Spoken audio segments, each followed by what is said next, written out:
China's leader, Xi Jinping, welcomed Donald Trump on the American president's first visit to Beijing like a Chinese emperor receiving a barbarian potentate, with a mixture of flattery and disdain. The government closed to the public the 9,000-room Forbidden City, the vermilion-walled former imperial palace at the heart of Beijing, so the visitor could have his own tour and dinner there. The courtiers of the Communist Party have lost little of the ancient art of feigned deference. The Chinese also bore gifts trade deals worth over $200 billion, covering everything from jet engines and car parts to shale gas. Most of the pledges were memoranda of understanding, expressions of intent, not enforceable contracts. Many concerned things the Chinese would have done anyway.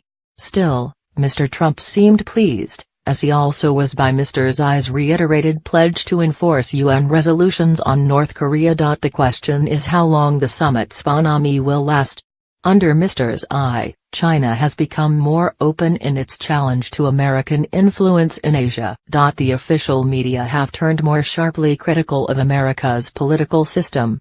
The problem has hardly reached the embassy burning stage. Angry crowds last surrounded the American embassy in Beijing in 1999, after NATO's mistaken bombing of the Chinese embassy in Belgrade. But there is a whiff of anti-Americanism in the air. Mr. Trump claims that he and Mr. Xi are close. The same can hardly be said of public attitudes towards each other's countries. A study in 2016 by John Kuhn and Zhongming Xin of Huazhong University of Science and Technology found that America was far down the list of countries about which the Chinese express favorable opinions, below Germany, Britain, France, Canada, Australia, and Russia. Things may have changed since then because views of Mr. Trump are warmer in China than in most places. But opinions of America itself are unlikely to have improved much. A survey in the same year by the Pew Research Center in Washington also found that only half of Chinese respondents were favorable to America, much less than the global median favorability rating for the United States of 64%. American opinions of China are even cooler. Pew's poll in 2017 found more Americans expressed negative views about China than positive. Such attitudes might not affect policy, but they could make public dissatisfaction easy to ignite. Anecdotal evidence suggests there is plenty of flammable material. One of the most popular questions on the Who, a Chinese question and answer site, is America preparing to dismantle China? The most popular answer, though, is that if China were to collapse, America would not be the main reason.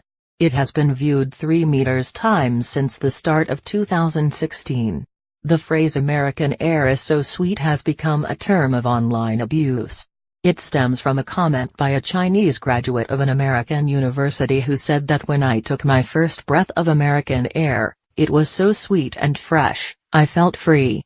The remark produced a torrent of criticism in China. She apologized and closed her online account. The term is now used as sarcastic criticism of all things American. For many years, despite ups and downs in policy, China's rulers stuck to a strategic view that the United States was essential to their country's modernization. China, they argued, needed American technology to upgrade its industries and American markets for its exports. That view has become far less strongly held as China's economy shifts away from exports and towards homegrown innovation. In the past year, moreover, it has been overlain by a competing idea that China's global ambitions require a dose of anti-Americanism. In a speech last month at a 5-yearly party congress, Mr. Xi made those ambitions even more apparent.